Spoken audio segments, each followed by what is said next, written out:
The Helldivers fandom is asking what the hell happened this week when the game went offline, while Sony continues on with their strange new direction. There's even a damn near unanimous alignment with the often split player base, and a lot more to dive into. In case you want to help support the channel, the easiest and free way is to hit subscribe. If you're on mobile, please swipe to hype the video, and let's get this thing going.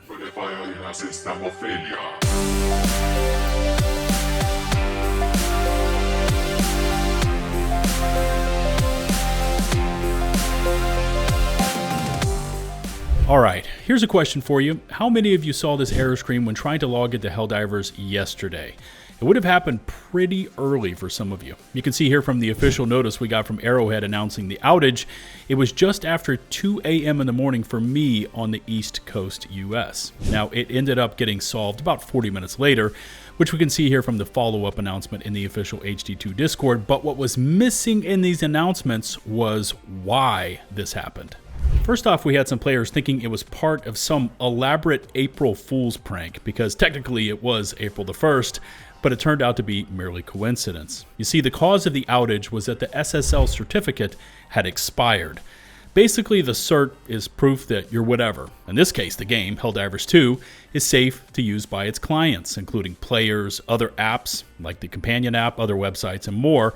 And just like other certificates, it expires, usually around 3 to 5 years after renewal. But in this case, it looked like Arrowhead, or Sony, more than likely Arrowhead, let the certificate lapse. And from there, all the browsers, apps, and the rest of it began treating HD2 as unsafe, and we ended up with this outage.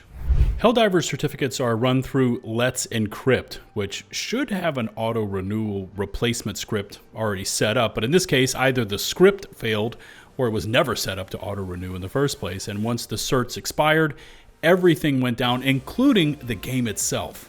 While it was happening, and shortly thereafter, the community started posting their findings on the Helldivers Reddit, like, again, this post I already showed you, which ended up getting taken down on the official Helldivers Reddit, and the OP, Leem919, hopefully I'm not butchering that name, ended up posting it again, this time over on the Unfiltered Reddit. Why their original post on the official Reddit was nuked is a story unto itself, because it absolutely has everything to do with Helldivers and should have never been removed in the first place. We also had posts like this one telling players to set their clocks back to before the time the certificate expired, which I've heard of, and it does work, but don't want to ever try it myself, because while yes, you are rolling back time, you are rolling it back without the guarantee that the site continues to be safe. But yeah, if you experience this outage, drop a comment and let's see where the community lands on this one. Personally, I know that shit can happen, and when you are working with a complex, multi-layered application, like say a video game, along with 100+ employees, things can and will slip through the cracks. However, over the past 2 years, a lot has slipped through the cracks with Helldivers 2, and I don't like seeing unforced errors, if you know what I mean, especially with a game that I love. I mean, if it's a DDoS attack or Sony coming in out of left field with this surprise announcement about creating a login, that's one thing. Those can't be planned for. But a cert issue brought on because it was allowed to lapse? I don't know. It just feels like that one could have been avoided. Now, since I don't want this video to be all about doom and gloom in Helldivers 2, here's another change that slipped through the cracks that happens to actually be in favor of the players. It seems that back on March 17th, with the introduction of patch 6.1.0, we got a few reload buffs installed for the De-Escalator, which, by the way, completely changes the way that grenade launcher handles, and many players love the faster reloads along with the one-round reloads they installed. But two items that did not appear in those patch notes are now showing up over on the Helldivers Wiki, in that arcs from fired grenades no longer strike the user, and the RPM has been buffed from 160 up to 200 RPM, which are both positives for that weapon. We've also got some good news when it comes to the current Terminid major order, and the numbers here are striking. Now, when I grabbed this in-game footage a few hours ago, we had nearly 69,000 divers logged on, with close to 85% of those, so that's what, 59,000 divers, all hitting the Terminids at once. Of the 1 billion Terminid kills needed to complete part of this MO, you ladies and gents are absolutely slaying it out there, with 616 million kills already in the bag, bringing us up to close to 62% with 4.5 days to go. Of the 6 Terminid defenses needed, we've already got 2 of them complete, and Arcanar Secundus is looking to be complete in right around 12 hours, which will put us at 3 of 6 successful defenses. Hey, it also looks like the Game Master team at Arrowhead might have seen some community feedback and has tried to match the personal orders to the major order, handing out 15 medals for bodying 4 Bile Titans, which, to be honest, should take you no time at all. And hey, at least it isn't something like, hey, you've got to kill 10 War Striders or 50 flesh mobs, requiring us to leave Bugsville and not participate in the major order defenses at all. I've got to be honest, what really surprises me is just how much of a taskmaster the Helldivers player base becomes when the major order is Terminid focused.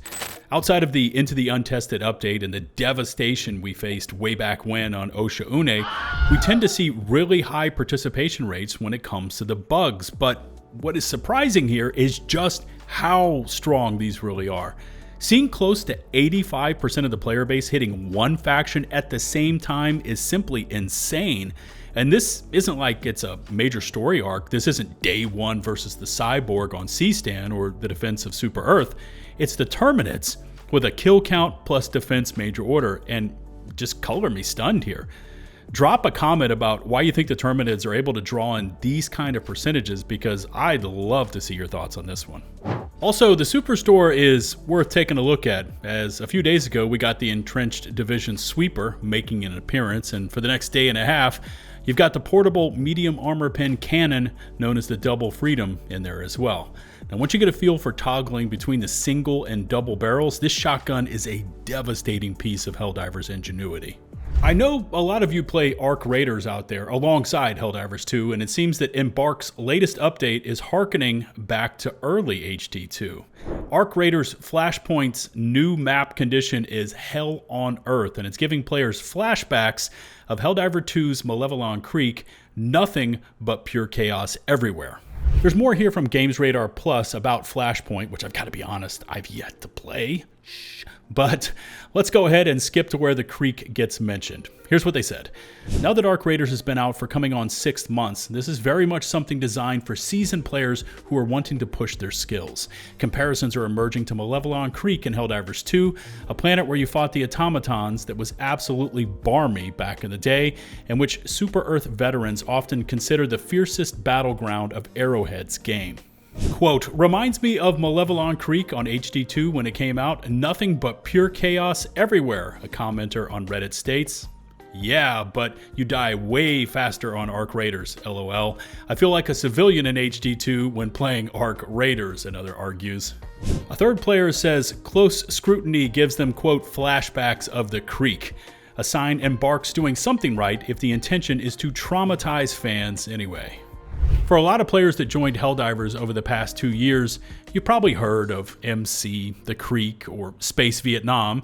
I mean, there's a cape inside the game dedicated to the defense and all that were lost in that conflict, but, and this is probably going to sound cliche, things were awfully different back then. You see, for starters, Malevelon Creek wasn't a sanctioned objective or even a major order. It boiled down to players refusing to give up that hallowed ground to the bots without a fierce and bloody defense. Another factor is that we didn't have the arsenals available to present-day players. Choices were far more limited. The bots could locate you through all that foliage, and when aggroed, they could wipe you and your squad in the blink of an eye. We had to deploy different tactics back then, and overall, especially on the highest difficulties, our missions planetside were sweaty. So, to hear Arc Raiders tapping into that hardcore vibe and Malevelon Creek being mentioned almost like a synonym for punishingly intense gameplay, yeah, I think it's a pretty cool thing for Helldivers 2. Last week, or maybe 2 weeks ago, I honestly forget, I reported about a Sony investors call and a Bloomberg report that outlined Sony reworking their PC games release model, where they would no longer be porting their PlayStation exclusives to PC, and at the time, I said it was confusing. Not only for the constant course changes Sony seems to make, but also because, by and large, bringing titles to PC has netted them millions upon millions in extra revenue.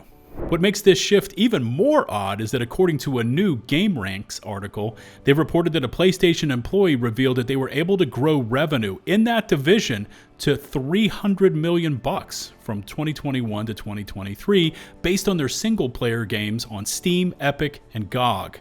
Now, during that time, they published Days Gone, 2018's God of War, Marvel Spider-Man, Uncharted, Returnal, and The Last of Us Part 1. What's not included in this $300 million estimate is something like Helldivers 2, which launched in 2024 and absolutely went viral in terms of PC sales, netting Sony even more money.